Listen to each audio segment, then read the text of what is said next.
ಯಾವ ಥರ ಶೂಸು ಮತ್ತು ಯಾವ ಥರ ಚಪ್ಪಲಿ ಹಾಕೋಬೇಕು ಅನ್ನೋದೊಂದು ಸಮಸ್ಯೆ ಭಾಳ. ಎಲ್ಲರಿಗೂ ಚೆನ್ನಾಗಿ ಡಿಸೈನ್ ಆಗಿರೋಂಥದ್ದು, ಬ್ಯೂಟಿಫುಲ್ ಲುಕ್ ಬರುವಂಥದ್ದು ಆ ಥರ ಹಾಕೋಬೇಕಂತ ಎಲ್ಲರಿಗೂ ಆಸೆ ಇರುತ್ತೆ. ಆದರೆ ಆ ಥರ ಮಾಡ್ಲಿಕ್ಕೆ ಹೋಗ್ಬಾರ್ದು. ನಮ್ಮ ಶರೀರಕ್ಕೆ ಯಾವುದು ಸೂಟ್ ಆಗುತ್ತೆ ಅನ್ನೋದು ಭಾಳ ಇಂಪಾರ್ಟೆಂಟ್. ಈಗ ಕೆಲವೊಬ್ಬರಿಗೆ ಪಾದ ಮುಂದೆ ವೈಡ್ ಇರುತ್ತೆ, ಅವ್ರು ಟೈಟ್ ಆಗಿರೋಂಥ ಶೂಸ್ ಹಾಕೊಂಡ್ಬಿಡ್ತಾರೆ. ಅವಾಗ ಏನಾಗುತ್ತೆ, ಬೆರಳ ಮೇಲೆ ಪ್ರೆಷರ್ ಬಿದ್ದು ಕೆಲವೊಂದ್ಸಲ ಗಾಯಗಳಾಗುತ್ತೆ, ಕೆಲವೊಂದ್ಸಲ ಟೋಸು ಡಿವಿಯೇಟ್ ಆಗ್ತಾ ಹೋಗುತ್ತೆ. ಆಮೇಲೆ ಕೆಲವೊಬ್ಬರು ಒಂದು ಬೆರಳ ಮೇಲೆ ಈ ಥರ ಕುತ್ಕೊಳ್ತಾ ಇರುತ್ತೆ, ಆ ಥರದವರು ಕ್ಲೋಸ್ ಶೂಸ್ ಹಾಕ್ತಾ ಇರ್ತಾರೆ. ಅದೇನಾಗುತ್ತೆ, ಕಂಡೀಷನ್ ವರ್ಷನಿಂಗ್ ಆಗ್ತಾ ಹೋಗುತ್ತೆ.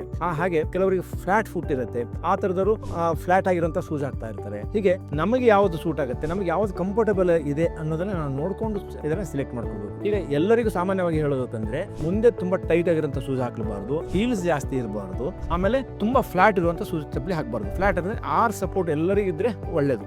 ನಾವು ಹೇಗೆ ಸೆಲೆಕ್ಟ್ ಮಾಡೋದು, ನಮ್ಗೆ ಯಾವ ಸೂಟ್ ಆಗುತ್ತೆ ಅಂತ ನಾವು ಹಾಕೊಂಡ ತಕ್ಷಣ ನಮಗೆ ನಡೆದಾಡಿದ್ರೆ ಕಂಫರ್ಟಬಲ್ ಆಗಿರೋ ಅನ್ಸಿರ್ಬೇಕು. ಎಲ್ಲಿ ಟೈಟ್ ಆಗಿರಬಾರ್ದು, ನಡಿಬೇಕಂದ್ರೆ ಕಷ್ಟ ಆಗ್ತಾ ಇದೆ ಅಂತ ಅನ್ಸಿರ್ಬಾರ್ದು. ಆ ತರ ಚಪ್ಪಲಿ ಅಥವಾ ಶೂಸನ್ನ ಹಾಕೊಂಡಿದೆ ಅಂದ್ರೆ ಅದು ನಮ್ಗೆ ಐಡಿಯಲ್ ಆಗಿದೆ ಅಂತ ಅರ್ಥ. ಮತ್ತೆ ಕೆಲವರಿಗೆ ಫ್ರೀಕ್ವೆಂಟ್ ಆಗಿ ಪ್ರಾಬ್ಲಮ್ಸ್ ಆಗ್ತಾನೆ ಇರುತ್ತೆ. ಆ ತರ ಇದ್ದರು ಆರ್ಥೋಪೆಡಿಕ್ ಡಾಕ್ಟರ್ ಹತ್ರ ಕನ್ಸಲ್ಟ್ ಮಾಡಿ ಫುಟ್ ಅಲ್ಲಿ ಅಥವಾ ಆಂಕಲ್ ಅಲ್ಲಿ ಏನಾದ್ರು ತೊಂದರೆ ಇದೆಯಾ, ಏನಾದರೂ ಸೊಟ್ಟ ಇದೆಯಾ ಅಥವಾ ಸ್ಟಿಫ್ ಇದೆಯಾ, ಇದರದನ್ನ ತಿಳ್ಕೊಂಡು ಅದ್ರ ಪ್ರಕಾರ ನಾವು ಶೂಸ್ ಹಾಕೋಬೇಕು. ಈ ಮಾಹಿತಿಯನ್ನ ನೀವು ನಿಮ್ಮ ಗೆಳೆಯರಲ್ಲಿ ಎಸ್ಪೆಷಲಿ ಯಂಗರ್ ಜನರೇಷನ್ ಅಲ್ಲಿ ಶೇರ್ ಮಾಡಿ ಇದ್ರ ಬಗ್ಗೆ ತಿಳುವಳಿಕೆಯನ್ನ ಮೂಡಿಸಿ.